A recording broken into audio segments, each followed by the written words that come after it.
तो क्या बंगाली हिंदू समाज में वो साहस और पराक्रम है इस अस्तित्वगत संकट का सामना करने के लिए? अगर हम इतिहास को देखें तो कई ऐसे उदाहरण हैं जहां बंगाली समाज ने इससे भी बड़ा संकट का सामना करके अपना मान, मर्यादा और अस्तित्व को सुरक्षित रखा। नमस्कार, मैं देव कुमार एक बार फिर आपका स्वागत करता हूं प्रोग्रेस पोस्ट पर। इस चैनल में आपको विभिन्न विषयों पर अनोखे और गहरे दृष्टिकोण मिलेंगे। पोस्ट को अंत तक देखिए और कमेंट बॉक्स में अपनी राय भी बताइए।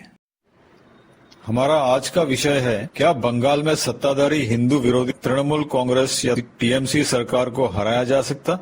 इसका सीधा जवाब है, बिल्कुल हराया जा सकता है और बहुत बड़े अंतर से हराया जा सकता है। परंतु इस उपलक्ष्य को प्राप्त करने के लिए हिंदू समाज और इसकी प्रतिनिधि संगठनों को आवश्यक कदम उठाने होंगे, जैसे कि 1. बंगाल के सड़कों पर पूरी तरह से हिंदुओं का नियंत्रण होनी चाहिए, जो आज की तारीख में नहीं है। 2. सड़कों पर नियंत्रण पाने के लिए पर्याप्त क्षमता और शक्ति की आवश्यकता होगी, जो इस समय बंगाल के हिंदू समाज के पास नहीं है।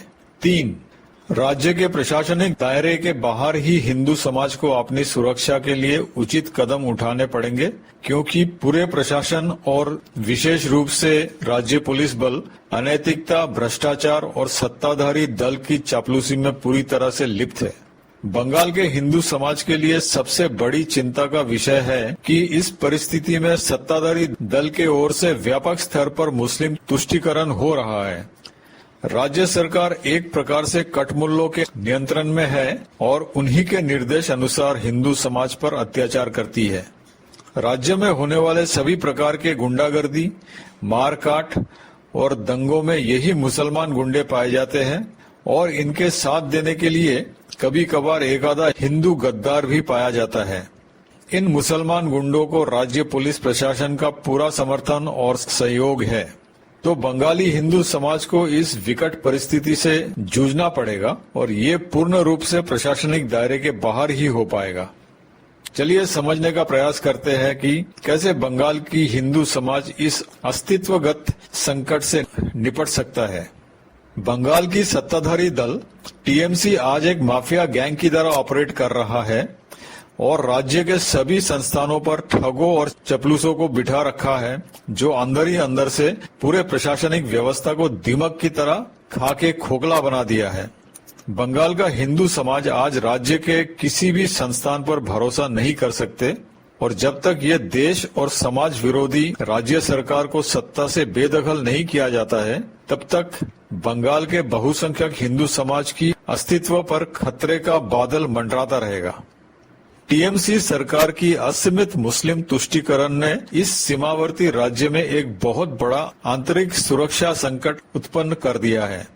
ये सुरक्षा संकट सिर्फ बंगाल के हिंदू समाज को ही नहीं बल्कि पूरे देश के हिंदू समाज को भी प्रभावित करेगा, अगर इस पर समय रहते ध्यान नहीं दिया गया तो। इसका अर्थ ये नहीं होना चाहिए कि बंगाल की हिंदू समाज इस राज्य में भाजपा सरकार बनने की प्रतीक्षा करती रहे और अपने स्तर पर कोई असरदार कदम उठाने में असमर्थ रह जाए, बल्कि सबसे पहले तो राज्य के हिंदू समाज को पंचायत स्तर पर संगठित होना पड़ेगा, ताकि वो अपनी सुरक्षा का पुख्ता प्रबंध गांव, कस्बों और मोहल्लों के स्तर पर कर सके। अब तक बंगाल की हिंदू समाज इस प्रकार संगठित नहीं हो पाए हैं और इसीलिए ये निश्चिंत होकर किसी भी चुनाव में मतदान नहीं कर पाए हैं। दूसरी ओर टीएमसी के मुसलमान गुंडों ने राज्य पुलिस प्रशासन के साथ मिलकर लाखों हिंदू आम वोटर को डरा धमका के मतदान केंद्र तक पहुंचने ही नहीं दिया। नतीजे में भाजपा का लगभग 10% वोट कम पड़ा है पिछले कई चुनावों में। ये डर का माहौल अगर बंगाल में इसी प्रकार बना रहा तो भाजपा इस राज्य में कभी जीत नहीं पाएगी और इस परिस्थिति में राज्य के हिंदुओं का हाल सीमा पार बांग्लादेश के हिंदू अल्पसंख्यकों के जैसा बनता चला जाएगा। वैसे आज की तारीख में बंगाल के अंदर हिंदुओं की हालत बांग्लादेश के हिंदुओं से थोड़ी ही अच्छी होगी, जो कि एक भयानक परिस्थिति है पूरे देश के सुरक्षा के संदर्भ से देखा जाए तो। जब तक बंगाल का आम हिंदू नागरिक इस अस्तित्वगत संघर्ष में अपना योगदान देने में असमर्थ रहेगा, तब तक टीएमसी का माफिया राज चलता रहेगा बंगाल में। तो क्या बंगाली हिंदू समाज में वो साहस और पराक्रम है इस अस्तित्वगत संकट का सामना करने के लिए? अगर हम इतिहास को देखें तो कई ऐसे उदाहरण हैं जहां बंगाली समाज ने इससे भी बड़ा संकट का सामना करके अपना मान मर्यादा और अस्तित्व को सुरक्षित रखा। भारत की स्वतंत्रता संग्राम में जिन सेनानियों ने अहिंसा को दरकिनार करके अंग्रेज लुटेरों से सीधा लोहा लिया था, उनमें से एक बड़ा वर्ग बंगाली हिंदू समाज से उभर कर आए थे।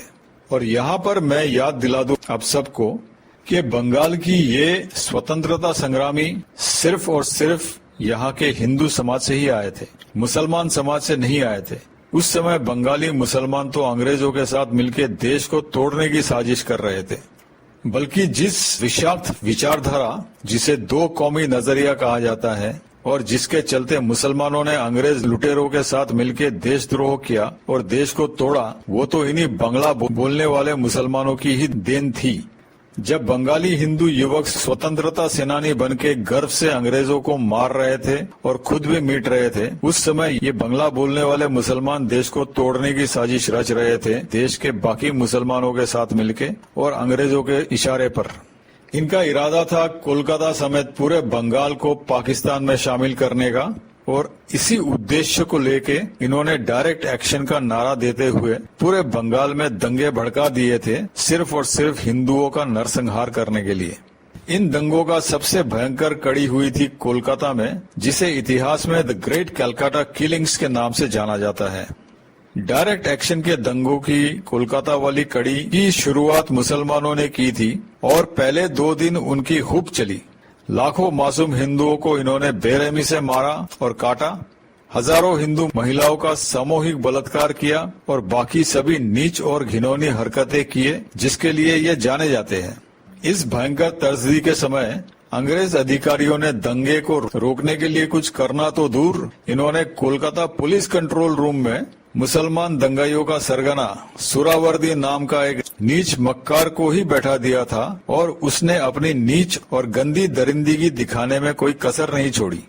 पहले 2 दिन के हिंदू नरसंहार के बाद जब सुरावर्दी अगले चरण के दंगों की तैयारी कर रहा था, तब कोलकाता के बहुसंख्यक बंगाली हिंदुओं ने जवाबी हमला बोला और उस हमले ने मुसलमान दंगाइयों को निशाने पे लिया। कहा जाता है कि मुसलमानों ने जितने हिंदुओं को मारा उससे अधिक मुसलमानों को कोलकाता के हिंदुओं ने मार दिया था और 2-3 दिनों के अंदर ये मुसलमान दंगाइये घुटनों में आ गए थे और रहम की भीख मांगने लगे। फिर मक्कार अंग्रेजों ने सेना की टुकड़ियां भेजना शुरू किया कोलकाता शहर में परिस्थिति पर नियंत्रण पाने के लिए। आखिर उनके मुसलमान टट्टू तो रहम की भीख मांग रहे थे। पूरे बंगाल को पाकिस्तान में शामिल करने की अंग्रेज और मुसलमानों की जुगल योजना विफल हो गई थी हिंदुओं के प्रतिक्रिया से, और इस निर्णायक पलटवार का मार्गदर्शक थे एक साधारण बंगाली हिंदू व्यक्ति जिनको आज की पीढ़ी के बहुत से बंगाली जानते तक नहीं। उस महानुभाव का नाम है गोपाल मुखर्जी। इसके बाद अहिंसा का महानायक कहलाने वाले मोहनदास करमचंद गांधी भी पहुंच गए कोलकाता, क्योंकि उसके जान से भी प्यारा मुसलमान समाज पिट गए बुरी तरह और ये लोग फंसे हुए थे अपने ही खोदे हुए गड्ढे में। इससे पहले जब तक हिंदुओं का नरसंहार हो रहा था तब इस अहिंसा की पुजारी को कोई फर्क नहीं पड़ा था। बस एक बार हिंदू समाज का क्रोध भड़का तो मर्दांगी निकल गई थी इन मुसलमानों की और पाकिस्तान की बात भी भूल गए ये नामुराद। इनका हौसला सिर्फ तब दिखता है जब इनके पास बेसहारा और बेबस लोग बंदी होते हैं, तब इनकी दरिंदगी सर चढ़कर बोलता है। खैर, हर प्राणी का अपना एक स्वभाव होता है और इसलिए हमें याद रखना होगा कि सामने वाले की स्वभाव के अनुसार ही उसके साथ बर्ताव करना चाहिए हमें। इस हिंदू प्रतिक्रिया के फलस्वरूप कोलकाता समेत पूरे पश्चिम बंगाल भारत में आ गए और मक्कार अंग्रेज और उनके कटमुल्ले टट्टू आखिर पीछे हटे। आज पश्चिम बंगाल में हिंदुओं की परिस्थिति किसी भी प्रकार से 1946 की उस हालत जैसे नहीं है जब हिंदू के पास अपने मनोबल के अलावा और कोई सहारा नहीं था। आज का पश्चिम बंगाल तो स्वतंत्र भारत का एक अंश है और राष्ट्र स्तर पर भारत में आज एक राष्ट्रवादी सरकार सत्ता संभाल रही है। हाँ, ये भी सच है कि बंगाल राज्य में आज एक देश विरोधी और देशद्रोही दल सत्ता पर दखल जमाए हुए है और ये दल लगभग 90% मुसलमानों के नियंत्रण और निर्देश में चल रहा है। तो जिस बंगाली हिंदू समाज ने इतने बड़े संख्या में लड़ाकू स्वतंत्रता सेनानी दिए हैं देश को, उस बंगाली हिंदू समाज को किस प्रकार का लकवा मर गया है कि वो एक बड़ा बहुसंख्यक होने के बावजूद 28 से 29% मुसलमान अल्पसंख्यक समाज के गुंडों के सामने बेबस और लाचार दिख रहे हैं। क्या आज की बंगाली हिंदू समाज 1946 के उस बंगाली हिंदू समाज की उत्तराधिकारी नहीं है, जिन्होंने मुसलमान और अंग्रेजों की जुगल षड्यंत्र को अपना बल, बुद्धि और पराक्रम से विफल किया था? बंटवारे के कगार पर खड़ा भारत का किसी और इलाके में हिंदुओं ने ऐसा जबरदस्त पलटवार नहीं कर पाए थे जैसे कोलकाता में हिंदुओं ने किया था 1946 में मुस्लिम लीग द्वारा करवाए गए दंगों में। तो कहाँ रह गए बंगाली हिंदू युवाओं का वो बल, बुद्धि और पराक्रम जिसके चलते मुस्लिम लीग के दंगाई झुंड और अंग्रेज लुटेरे शासकों की जुगल षड्यंत्रों को इतना बड़ा शिकस्त झेलना पड़ा था 1946 में? दरअसल बंगाली युवाओं का वो बल, बुद्धि और पराक्रम कहीं खो नहीं गया है, बल्कि उनके अंदर ही है। बस यूं कह ले कि 37 सालों का कम्युनिस्ट माफिया शासन और उसके बाद टीएमसी के जिहादी माफिया की 14 साल के शासन ने बंगाली हिंदुओं की मानसिक परिस्थिति पर भारी असर डाला है। सब मिला के 50 सालों से अधिक समय से बंगाल में पहले वामपंथी और इसके बाद जिहादी गद्दार, मक्कार, बेईमान और हरामखोरों की सरकार चल रही है। इतने लंबे समय से ऐसे बेशरम और अनैतिक लोगों के हाथों में सत्ता देते रहे बंगाल की आम जनता, और नतीजे में ये लोग पूरे शासन तंत्र, सरकारी और बेसरकारी संस्थानें और पुलिस प्रशासन को भी पूरी तरह से मिलावटी और दूषित कर दिया है। ऐसे परिस्थिति में सबसे पहले व्यक्ति की अंतरात्मा प्रदूषित हो जाती है और वो हर कदम पर अपने सिद्धांतों की बलि चढ़ा देता है। बंगाल के स्थानीय हिंदू समाज का एक बड़ा वर्ग जो टीएमसी के साथ खड़े होते हैं, उनका आज यही हाल है। पर मैं तो समझता हूँ कि ये परिस्थिति भी बंगाली देश प्रेमी वर्ग के लिए नई नहीं है, क्योंकि 1946 तक भी बंगालियों का एक बड़ा और प्रभावशाली वर्ग अंग्रेज लुटेरों के साथ मिले हुए थे। इसके बावजूद बंगाली स्वतंत्रता सेनानी कभी पीछे नहीं हटे थे और सैकड़ों के संख्या में अंग्रेजों से लोहा लेने के लिए आगे बढ़े थे। आज तो हम स्वतंत्र भारत में जी रहे हैं और राष्ट्र स्तर पर भाजपा जैसी एक राष्ट्रवादी सरकार देश की बागडोर संभाल रही है। मुझे लग रहा है कि भाजपा के शीर्ष नेतृत्व आज भी बंगाल की परिस्थिति को समझने में विफल रहा है अब तक। पर मुझे विश्वास है कि अब बंगाल को लेके भाजपा शीर्ष नेतृत्व थोड़ी और यथार्थवादी नीति अपनाएंगे।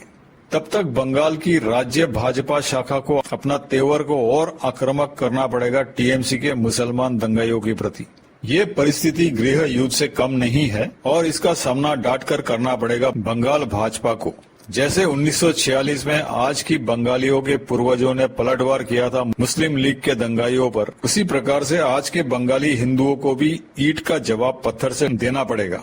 ये काम आज के बंगाली को करने में कोई खास दिक्कत नहीं आने वाली, पर उससे पहले उसे अपने दिमाग को ठिकाने लगाना पड़ेगा। इसका अर्थ है उसके अंदर सटीक शत्रुबोध आना चाहिए। बंगालियों में एक बड़ा वर्ग जिसमें लाखों भाजपा समर्थक हैं, उन्हें अपने अस्तित्व पर मंडरा रहे संकट को समझना पड़ेगा और ये संकट कौन उत्पन्न कर रहा है ये भी समझना पड़ेगा। पिछले 50 सालों की दानव राज में बहुत बंगाली हिंदुओं के आदर्श डगमगा गए हैं और आपको ढेरों ऐसे बंगाली मिल जाएंगे, खास करके कोलकाता में, जो शौक से गौमांस का सेवन करते हैं। ये और कुछ नहीं बल्कि मक्कार वामपंथी कम्युनिस्ट विचारधारा की देन है, जो सिखाता है कैसे अपने अंदर के सनातनी हिंदू को मारा जा सकता है।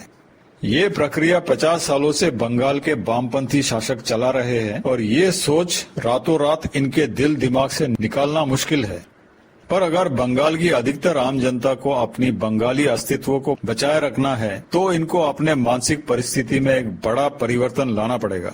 मुसलमान दंगाइयों का विरोध अधिक से अधिक करना पड़ेगा सड़कों पर और मुसलमान बहुल इलाकों पर भी। जितनी मेरे पास जानकारी है ये काम प्राथमिक स्तर पर बंगाल में शुरू हो गया है, पर जब टीएमसी के मुसलमान दंगाइयों का हिंसक प्रतिक्रिया आएगी तब बंगाली हिंदुओं को पूरी तैयारी के साथ उनका सामना करना पड़ेगा सड़कों पर। किसी भी प्रकार से सड़कों पर टीएमसी के मुसलमान दंगाइयों का नियंत्रण नहीं रहने देना है। यही होना चाहिए बंगाल के हिंदुओं का प्रमुख उपलक्ष्य। तो दोस्तों, इस पोस्ट को यही विराम दे रहा हूं। अगर पोस्ट को आपने यहां तक देखा है तो आशा करता हूं कि ये पोस्ट आपको सूचनात्मक लगा है। जाने से पहले कृपया पोस्ट को लाइक और शेयर करें, और अगर आप चैनल को अब तक सब्सक्राइब नहीं किया है तो कृपया सब्सक्राइब भी कर लीजिए ताकि आने वाले पोस्ट का सूचना आपको समय पर मिल जाए। धन्यवाद।